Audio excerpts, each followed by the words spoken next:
नेपाल के हीरो बालेन शाह शानदार जीत के बाद बनने जा रहे हैं प्रधानमंत्री।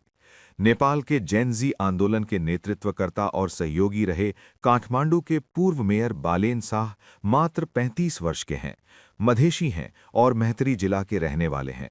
मैथिली इनकी बोलचाल की भाषा है। बालेन शाह का जन्म 1990 में हुआ था।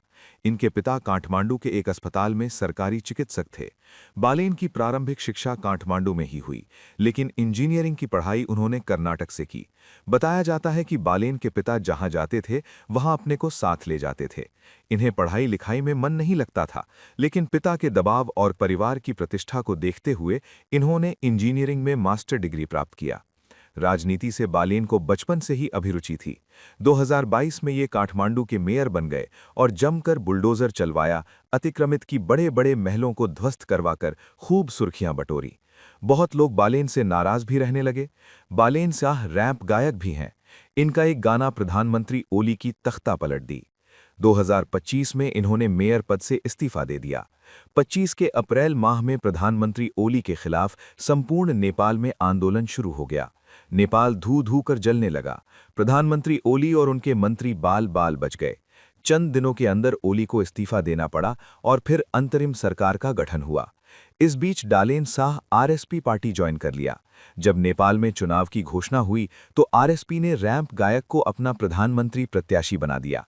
दशकों बाद या कहें तो पहली बार नेपाल में प्रचंड बहुमत की सरकार बनने जा रही है और कोई मधेशी मैथिल देश के प्रधानमंत्री पद की शपथ लेंगे।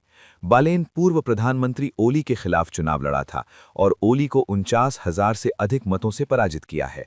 कहा जाता है कि बालेन शाह घोर ईमानदार और निडर युवा नेता हैं, जो मात्र 35 वर्ष की आयु में प्रधानमंत्री बनने जा रहे हैं।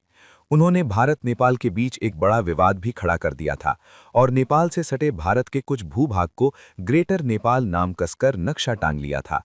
बालेन का भारत के साथ आगे कैसा रिश्ता रहेगा ये तो नहीं पता, लेकिन बालेन भारत और चाइना दोनों से दूरी बनाकर रखने का संकेत दे दिया है। वे स्पष्ट कह रहे हैं कि जिसको जरूरत है तो मेरे पास नेपाल आओ, हम क्यों किसी के पास जाएं। इसलिए आरएसपी की जीत पर जब प्रधानमंत्री नरेंद्र मोदी ने जो बधाई दी है, उसमें बालेन शाह का नाम नहीं लिया है। जो भी हो, नेपाल में राजशाही खत्म हुआ है और लोकतंत्र बहाल हुआ है। तब से कभी पार्टी की बहुमत की सरकार नहीं बन पाती है।